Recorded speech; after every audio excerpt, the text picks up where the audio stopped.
how the heck do you actually pick up IFR, not just from a tower airport, but any airport across the country? Hey guys, my name is Katie. I'm a professional pilot and I've been a CFII since 2017. And I remember going through my instrument training and just looking for a video like this that basically explained how do you get your IFR clearance, not just from clearance delivery, but maybe at an airport that's untowered, or maybe one where you can't get ATC on the ground and everything in between. So that is going to be, this video right here is the one I needed back then, and I'm gonna break it down for you guys with examples. The first example is going to just be a Charlie airport. So we're gonna start with the easiest one and then we're gonna move to the most complex. Let's use Boise, Idaho, for example. So if you look in ForeFlight in the notes, in the information for the airport, it says that clearance delivery is available on 125.9. However, if you pick up the ATIS on 123.9 at Boise, you're usually gonna hear them say something like clearance delivery is combined on ground control frequency. So what that means is you're not gonna call ground clearance delivery, you're just gonna call ground and say something like this. Hey ground, this is Cessna 1234, IFR to Baker City, please. They're gonna call you back and they're gonna read off the C.R.A.F.T acronym. C.R.A.F.T stands for clearance limit, route, altitude, frequency, and transponder. So usually they're gonna say clear to Baker City via runway heading, radar vectors, direct, or as filed, climb and maintain 2000 or whatever the in-between altitude is, and then whatever you're cleared to. Contact departure on 125.5 and squawk 1234. So you're just gonna read that back to them and then you're done. Now you can call clearance delivery inside of 30 minutes of your filed flight plan. So if you were saying you're gonna leave at 11 o'clock, you can call them at 10:30 and get your clearance inside of that window. They hold your flight plan for up to 2 hours after the time of departure, so you don't have to leave like right at 11, but you have your clearance and it's just kind of hanging out there for when you want to go. A lot of times at these Charlie airports, you can just kind of call them when you're on the way out and you can get the clearance and the ground taxi all at once if they're not too busy. And sometimes that's how it goes at Boise. So that's a Charlie, pretty easy. You just talk to a person, they tell you the thing and you go about your way. Once you take off, you're on your IFR flight plan and it's activated and you're good to go. And they're just talking to you, giving you vectors or whatever it may be. Now, the second scenario we're gonna go over is a non-towered airport where you can still get ATC on a frequency on the ground. So what I mean by that is if you're in your airplane and you put in the departure control frequency, they can hear you on the ground with the way that the transmission is, and you can just talk to them just like clearance delivery and get the same thing we just talked about at Boise. So for example, Nampa, Idaho, you could call departure on 125.5 and say, hey, I'm on the ground at Nampa, I wanna get my IFR clearance. Now, normally at a non-towered airport, you're gonna do this pretty much when you're ready to go, because with this kind of an airport, it's non-towered, they have to be able to know like how much IFR traffic is coming in and out. Normally they have to have one land and have one come out so they can do traffic separation. So usually you call them like when you have started the engine, done your run up, you're holding short of the runway, maybe you're offset so people can get around you, but you can get to the runway quickly because they may give you a hold for release time, which means you have to wait a little bit to take off, or they may just clear you right then and then you're ready to take off and you need to take off inside 5 minutes or whatever their time was. So this is what that would sound like. You're on the ground in Nampa, Idaho, you have maybe 2 frequencies, you've already taxied out, 2 radios, you've already taxied out, you're sitting holding short of the runway, and you would call up departure, Big Sky departure on 125.5 and say, hey, Big Sky departure, this is Cessna 1234. I'm on the ground at Nampa, Idaho on holding short of runway 11 because they need to know which runway you're gonna take off on, and I'd like to pick up my IFR. They're gonna probably call you back and be like, hey, are you ready to go now or do you need a minute? If you're ready to go, you can say that. If not, you need to run a checklist or whatever, be like, hey, I'll be ready in like 5 or 10 minutes. So they're gonna then read you back the C.R.A.F.T, the same thing we talked about before. This may include a departure procedure, like they may say like climb via the deck C1 or whatever comes off of that runway. And then the same thing, frequencies and squawk codes. This one, they may give you a hold for release time. What that means is, hey, don't take off yet. We need to call you back and like clear you to take off. So they may give you your clearance and then say something like clearance void if not off by XYZ time. So this is where the timing of it gets a little more complicated. Normally I will run all my checklists, be ready to go, and then I will just call them up and I'll kind of scoot off of the taxiway a little bit if I can, where other planes can get around me if it's VFR. Now if it's IFR, like nobody's taking off without an IFR clearance anyway, so we're just gonna wait and we have to go in sequence anyway, so it doesn't really matter. Then once you take off, you're on your CTAF, so you're on like, 122.7 at Nampa, making your normal traffic departure calls. and then you switch over to departure on 125.5. You call them and say, hey, I'm off of Nampa, 500, climbing 10,000, or whatever your altitude was that you were cleared to, and on the index you want, or whatever your clearance was. So you just check in with them and they're say, radio contact, blah, blah, blah, and you're just on your way. So that's a non-towered airport where you can get ATC on the ground. Now let's get even more complicated and move on to a non-towered airport where you cannot get them on the ground on a radio frequency, because sometimes in the mountains and things like that, the radios are not great. So you're trying to figure out how to get them and to get in contact with somebody to get your clearance. Okay, so let's talk about Baker City, Oregon. This is one where you're in the mountains and you don't have great radio reception. So on the ground, you're not able to get ATC on a frequency. Now you can call them on the phone, and I'll talk about that in a little bit. And that is one way you can get in contact with them still, but you're not gonna be able to hear them on the ground on the radio. They're not gonna be able to hear you, and vice versa. So if you land, you can't cancel IFR on the frequency with them. You better do it in the air or call flight service or whatever on your phone later on. So here's how you would pick up IFR at Baker City, Oregon. Start your engine, taxi out, do your run up, and then I like to call them when I'm ready to go. So I am going to call flight service on an RCO. So I'm gonna call McMinnville Radio on 122.4. Now, McMinnville Radio is not the departure controller. This is another part of ATC, and they're going to get the clearance, relay it back to you. So this is gonna take a lot longer, and then you're gonna take off just on your own if you have your clearance, and then you're gonna call up a different departure frequency once you're in the air.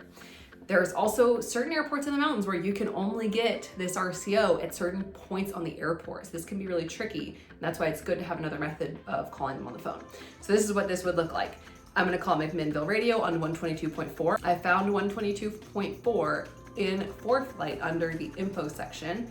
And I'm gonna say, hey, McMinnville Radio, this is Pilatus 1234. On the ground at Baker City, I wanna get IFR to Seattle. They're gonna take a while. They're gonna say stand by, they're gonna call us back and give us our clearance. They're normally gonna ask you when you're gonna be ready to go and which runway you're gonna take off from. And then they're gonna call you back and say the same C.R.A.F.T kind of thing. So they're gonna say, Pilatus 1234, clear to Seattle via direct whatever, climb and maintain 16,000, expect flight level 220, 10 minutes after, departure frequency 128.05, and squawk 1234. You're gonna read all that back on the radio in your airplane, only to the RCO, because you can't get 122.8 or 128.05 on the ground. And then they're gonna give you either a hold for release or a clearance and a void time. So if they said clearance void if not off by 5 minutes, time now is 1234 Zulu, blah, blah, blah, then you're good to go. So you just read that back, you switch over to the CTAF, you make your calls, you take off into the soup, and this airport has a departure procedure. So even if they didn't say like take off and climb via the SID, because this one doesn't have a SID, it has an ODP, it has an obstacle departure procedure. You need to do that one in actual IMC. So you're gonna do that procedure. And this one maybe like climb straight out on this heading, then turn to the VOR, climb and hold over the VOR. You're gonna do all of that, even if they didn't say it in your clearance. And while you're doing that thing, you're gonna pick up, you're gonna switch your radios over to whatever the departure frequency was. You're gonna start talking to that actual air traffic controller. So then you're gonna check in with them and say, hey, Seattle, this is Pilatus 1234 off of Baker City, 8,000, climbing 16,000, blah, blah, blah, blah, just check in with them. So that's how that goes. Now, let's say you're in Baker City and it's 3 in the morning and you can't get the RCO for whatever reason, it's closed, or you're just like, I can't find that one little spot on the airport where I have frequency, reception to get the RCO. So you're gonna pick up your cell phone, you're gonna Bluetooth it to your Bose headset, or if you don't have that, you're just gonna kind of hold it under your headset and on your ear, and you're going to call 1-800-WX-BRIEF. Now, this may seem crazy to some of you. Some of you are like, this is way too involved. I've never done any of this. Like, you never do this. Well, if you live in the Pacific Northwest like I do, you do this all the time. And I flew medevac. I flew in the middle of the night into Baker City, Oregon, and I've done this exact scenario a lot. So it's good to just know how to do it. You don't want to be like fumbling around trying to figure this out if you do want to fly IFR. You want everything to be seamless and prepared and have no surprises. So this is part of it. So let's say you can't get the RCO, you pick up your phone and you dial 1-800-WX-BRIEF. Well, nowadays, just to let you know, you have to have an account. So you are gonna call them and they're gonna be like, please enter your account number. and you're gonna be kind of like, crap, I don't know what that is. So set this up beforehand at some point. Now, if you are in a really tight spot, you can just keep pushing 0 and you'll get a person, and then they'll give you an account number eventually, and it just takes longer. Don't ask me how I know this. I might have done this. So anyways, you call on the phone, 1-800-WX-BRIEF, and you're now talking to the flight service. It's just literally on your cell phone because you can't get them on the radio reception of the airplane. You're gonna say the same thing. Hey, this is Pilates 1234. I'm at Baker City, Oregon, holding short of runway whatever, and I'd like to pick up my IFR to Seattle. They're gonna say, what time do you want to take off? Are you ready to go? And which runway? You're gonna talk back and forth to them, and then they're gonna say, okay, hold on. They're gonna call on a different phone and get your clearance. Then they're gonna call you back and say, here's your clearance, and it's gonna be the same thing. Pilates 1234, clear to Seattle via, direct, climb, maintain 16,000, expect 220, 10 after, departures 12805, squawk 1234. Read that all back, and then they may say, clearance void if not off by this time. You're gonna read all that back. Then you're gonna put your squawk code in, and you're gonna go about your merry way, take off, make CTAF radio calls, switch over once you're in the air, fly the departure procedure because that gives you terrain clearance. And while you're doing that, call up, Seattle departure or whoever it is in that area and check in with them. Hey, this is Pilates 1234, 5,800, climbing 16,000. And then they're just going on your merry way on your IFR flight plan. Let's say you're taking off from an airport that does not have a departure procedure, and it's not really an IFR airport, and you don't have any cell reception. So let's say you're taking off out of Stanley, Idaho, and you want to eventually be on an IFR flight plan. So this is kind of the most obscure situation you could get into, taking off in the backcountry and trying to figure out how do you eventually climb through flight level 180, right? So let's say you're taking off out of Stanley, Idaho to Uniform 7. This is a complete backcountry airport. There's no IFR approaches. There's no departures, and you're just trying to get out of there VFR and then eventually switch over at like 10,000 feet or whatever when you know you're gonna go in the clouds and pick up an IFR clearance. So that's really how you have to do it. You have to be VMC, you have to be able to take off and climb and then, pick up later. Or if the control center is open, there's a phone number that you can call Salt Lake Center. So if you go to the AFD in ForeFlight or in your chart supplement and go to that page, it's gonna give you a phone number that is gonna connect you to air traffic control for that area, and they can give you the same clearance, and then eventually you can pick it up once you climb into the air and grab them. But sometimes at night that's closed. So if it's like night and you're taking off out of Stanley, Idaho, which I don't recommend, but let's say you want to, you're gonna have to take off VFR, climb, and then get on to departure frequency for that area, and then just pick it up in the air. So you can take off VFR, and at 10,000 feet or whatever, you can call them up and say, hey, I'm off Stanley, Idaho, 10,000, climbing, 14,000. I'd like to pick up my IFR to Seattle. And then they're just gonna call you back and give it to you in the air.